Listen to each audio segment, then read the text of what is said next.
Hai, perkenalkan nama saya Ansoni Adi Saputra dengan NIM 1933019 Universitas Katolik Musicaritas Fakultas Ilmu Kesehatan Prodi S1 Keperawatan. Baiklah, di sini saya akan menjelaskan materi tentang penggolongan obat berdasarkan kelas terapi. Jadi yang pertama, kemoterapi. Kombinasi radioterapi dan kemoterapi mempunyai pertimbangan terhadap terapi lokal dan sistemik kombinasi. Kemoterapi diberikan sebelum radiasi untuk mengecilkan tumor primer masif. Lalu obat saraf. Obat yang bekerja terhadap susunan saraf pusat berdasarkan efek farmakodinamiknya dibagi dua golongan, yaitu menstimulasi secara langsung maupun tidak langsung, merangsang aktivitas otak dan sumsum tulang belakang beserta sarafnya. Lalu obat gangguan pencernaan.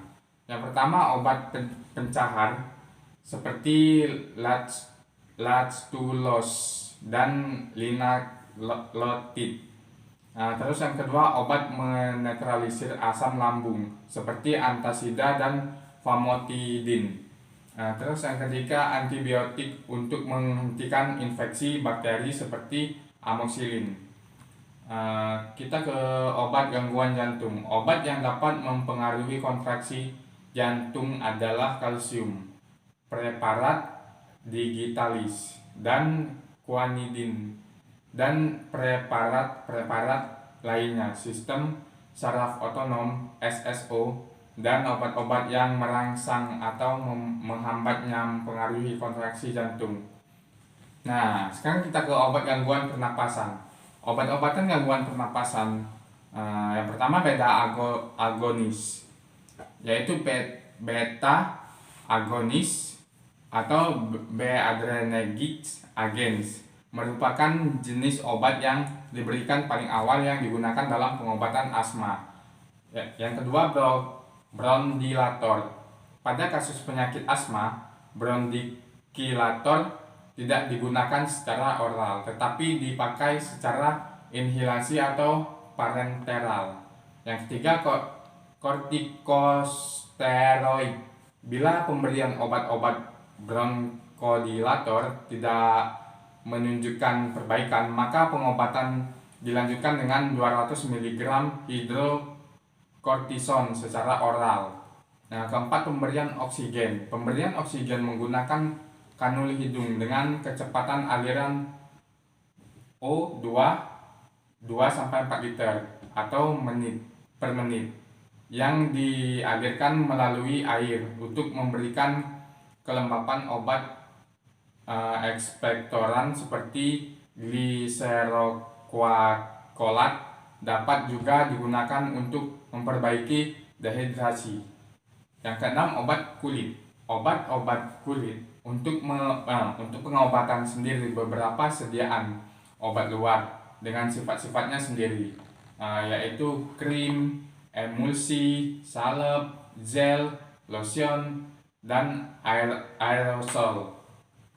Lalu yang ketujuh, obat menyebabkan gangguan darah. Golongan dipiron atau metampiron, atau disebut antagin. Antagin ini selain memiliki sifat analgesik, juga menonjolkan sifat antipasmusnya.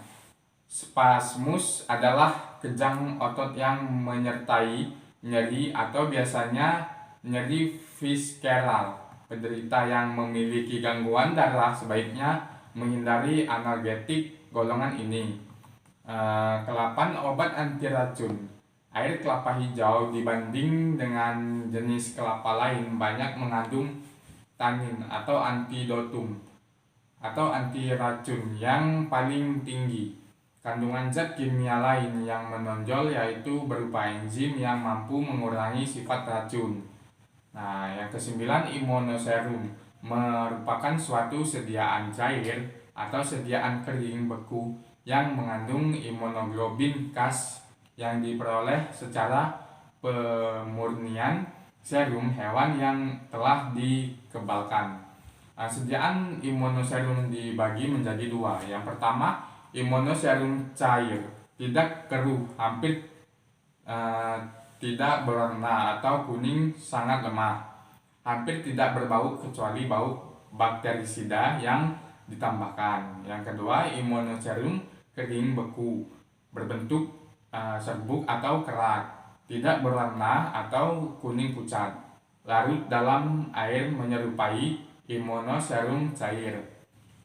Macam-macam Hymenocerium. Yang pertama, Hymenocerium antidiptericum. Yang kedua, Hymenocerium antirabianicum. Yang ketiga, Hymenocerium antiveninum polyvalentii. Yang keempat, Hymenocerium antitetanicum. Nah, bentuk-bentuk sediaan Hymenocerium ini, yang pertama, ampul, merupakan wadah dosis tunggal yang berbentuk silindris yang terbuat dari gelas, yang memiliki ujung runcing atau leher dan bidang dasar datar. Ukuran normalnya dari ampu ialah 1 ml, 2 ml, 5 ml, 10 ml, 20 ml, 25 ml, dan 35 ml. Yang kedua, vial, merupakan wadah dosis ganda dan memiliki kapasitas 0,5 sampai 100 ml. Vial dapat berupa takaran tunggal atau ganda. Rute pemberiannya ada dua, yang pertama intramuskuler dan yang kedua intravena. Vaksin merupakan suatu beban yang digunakan dalam menstimulus atau dikumpul membentuk antibodi yang dimasukkan ke dalam tubuh manusia. Dapat dilakukan mulut atau suntikan.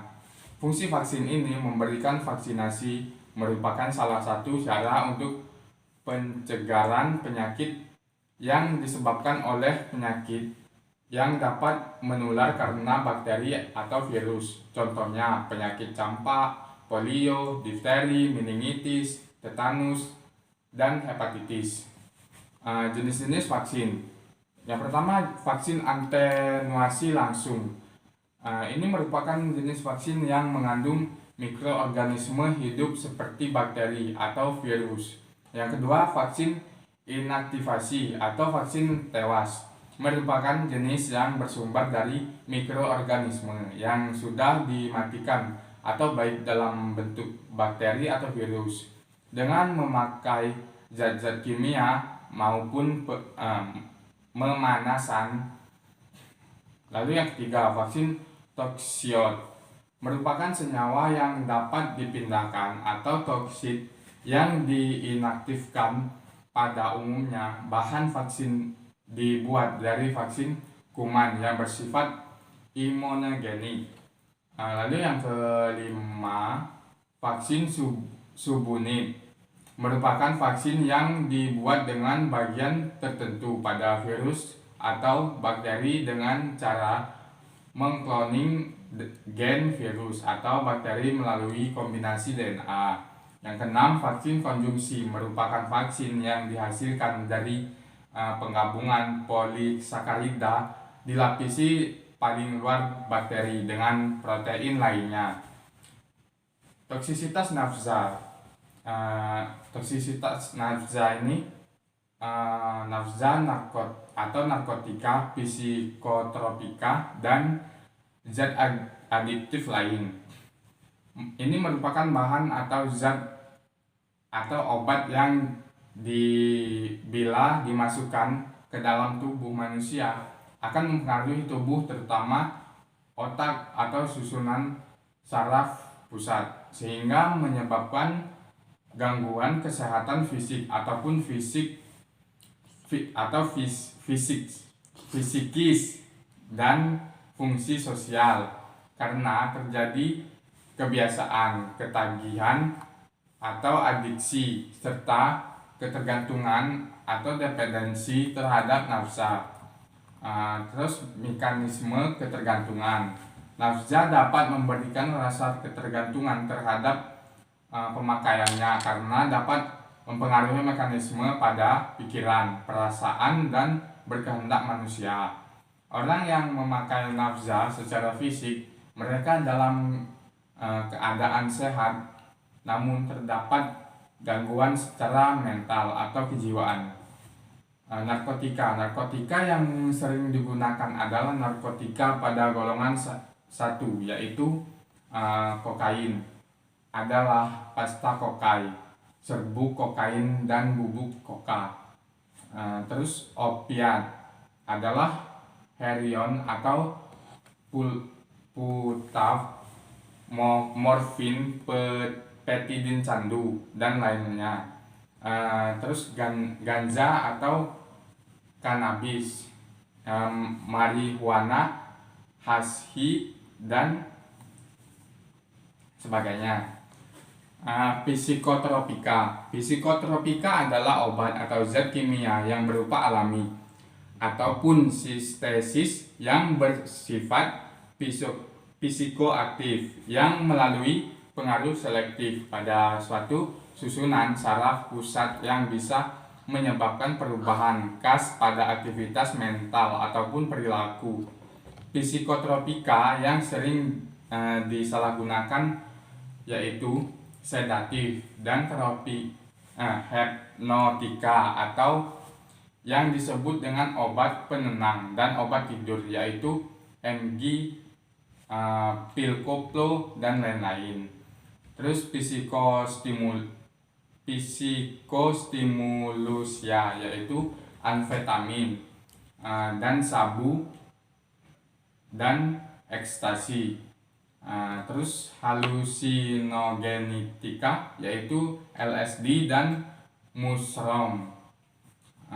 Kita lanjut ke zat adiktif lain, di mana zat adiktif lain ini merupakan zat atau bahan yang berpengaruh dengan psikoaktif luar yang disebut dengan narkotika dan psikotropika, yang meliputi yang pertama minuman beralkohol, inhalasi, dan tembakau. Sekian materi yang dapat saya sampaikan. Bila ada kesalahan dan kekurangan, saya minta maaf. Sampai jumpa di video berikutnya.